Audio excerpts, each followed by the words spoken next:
이렇게 되면 개인정보에 대한 처리 부분까지 다뤘습니다. 그래서 이 처리에 대한 마지막 단계라고 보긴 그런데요. 결국 아까 개인정보 개관에서 보면 수집, 이용, 그 다음에 위탁이라고 하는 걸 가로를 놓고 제3자 제공, 거기까지 얘기하고요.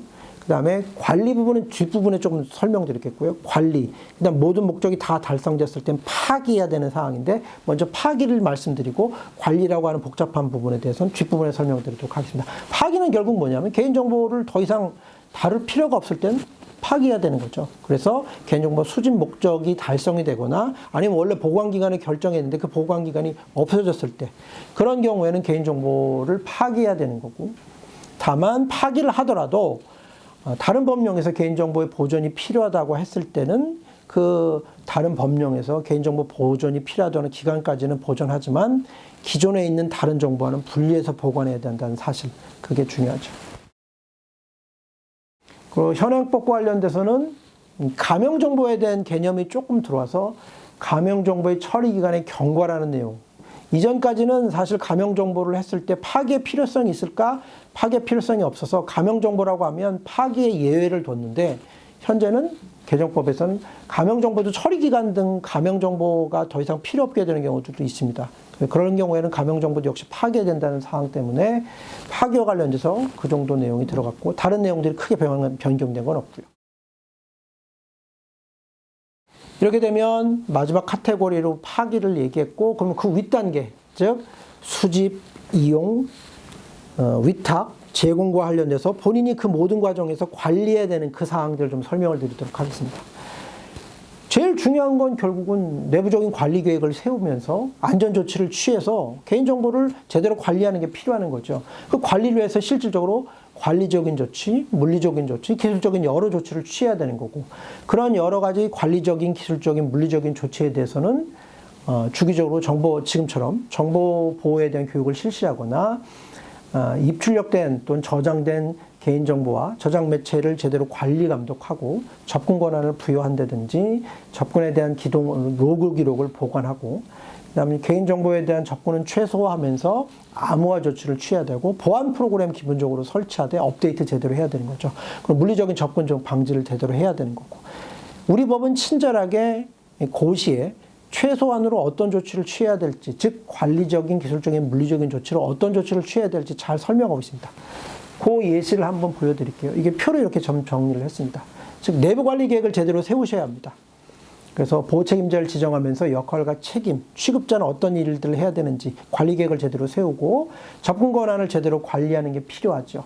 그리고 비밀번호에 대해서도 나름대로 비밀번호 작성 규칙을 의무화해서 비밀번호를 제대로 관리하면서 접근 통제 시스템을 갖춰야 합니다. 함부로 다른 사람들이 접근할 때 기술적으로 그런 걸 막아둘 수 있도록 방화벽이라든지 아니면 잘못된 것들에 대해서 이상 징후를 디텍트할 수 있는 조치들, 그런 것들을 설치해야 되고요. 그 다음에 개인정보 관련된 중요한 정보들에서 당연히 암호화해야 되고, 암호화해야 될 대상으로는 고유식별 정보, 비밀번호, 바이오 정보가 있고요. 그래서 정보통신망 송수신을 할 경우에는 다 암호화를 해야 되고요. 그냥 저장을 하는 경우에는 상황에 따라서 암호화를 해야 되는데, 비밀번호니 바이오 정보는 반드시 암호화를 해야 되고, 고유식별 번호라고 하는 것들은 어느 구간에 따라 저장하는지에 따라서 나름대로의 위험도를 평가를 해서 암호화를 할지 여부를 결정해야 됩니다. 그 접속 기록을 보관해야 되는데 최소 1년 이상입니다. 다만 5만 명 이상의 그런 개인정보라든지 고유식별정보, 민감정보를 처리하는 시스템이라고 하면 그런 접속 기록을 보관해야 되는 기간을 2년으로 좀 늘렸다고 하고, 이런 그럼 접속 기록 보관이 제대로 되고 있는지에 대해서는 월 1회 이상 점검을 해야 합니다. 그리고 보안 프로그램은 항상 새롭게 최신으로 업데이트해야 되는 거고요. 관리용 여러 단말기들이 회사에서 줄 겁니다. 핸드폰이든 나름대로의 그런 템플릿이든, 그러니까 태블릿이든, 그런 경우에는 비인가 사람이 함부로 조작하지 못하도록 하고 목적의 사용을 금지하면서 악성 프로그램을 방지하는 등의 관리용 단말기에 대한 안전조치를 취해야 합니다. 그리고 물리적으로 접근에 대해서 방지할 수 있는 여러 가지 조치를 취해야 되는 거고요. 이런 것들을 우리 행정부 고시에서는 친절하게 이렇게 관리적인, 기술적인, 물리적인 조치를 최소한으로 취해야 될 것들에 대해서 규정하고 있고요. 그래서 이런 내용들을 제대로 확인하시고 업무를 제대로 취하시는 게 중요하겠습니다. 이건 암호화 대상이 어떤 건지에 대해서 말씀을 좀 드렸는데요. 뭐 이건 아빠 설명드린 걸로 대체하도록 하겠습니다. 이것도 고시 변경된 것도 아까 제가 설명드린 것 동일하고 괜찮습니다. 그 다음에 개인정보를 관리하되 개인정보 처리 방침에 대해서 여러 가지 사항들을 우리 법에서는 한 10가지 사항들에 대해서 개인정보 처리 방침으로 규정을 하고 이걸 개인정보 주체가 잘 알 수 있도록 홈페이지 등을 통해서 게시하도록 되어 있는 겁니다. 그리고 이거에 대해서는 개인정보 처리 방침과 관련돼서는 이거가 개인정보 수집 비용 동의하고는 다른데 외국계 회사라든지 간혹 일부 회사들은 개인정보 처리 방침을 통째로 걸어놓고 여기에 대해서 동의를 하면 개인정보 수집비용에 대한 동의, 제3자 제공에 대한 동의 이걸 한 것으로 간주하는데 절대 그거는 바람직한 방법이 아니고 제대로 된 방법이 아니라는 것 말씀드리도록 하겠습니다.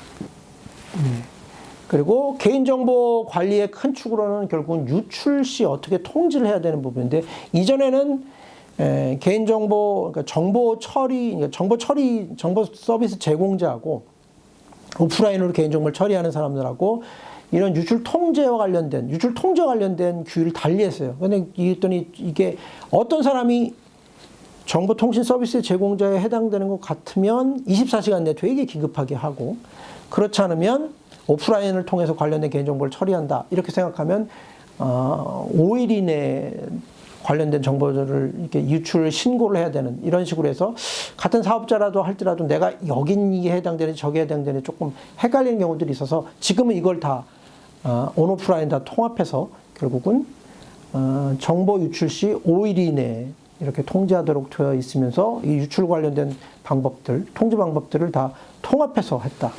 그걸 좀 생각해 보시면 되겠고요. 그래서 통합해서 이전에 있던 내용들을 조금 바꿨고 그다음에 유출 규모 이런 거에 따라서 개인정보보호위원회들이 대통령으로 정하는 전문기관에 신고를 하고 24시간 내에도 이게 이제 여기서는 정당한 사유가 있는 경우에는 그러니까 연락을 취해야 되는데 이게 이제 즉시란 말은 하진 않고요. 필요한 경우에 개인정보와 관련돼서 노티스를 줘야 되는 기간들을 이제 조금 5일로 좀 늘어났다. 그 정도 생각해 보시면 되겠습니다.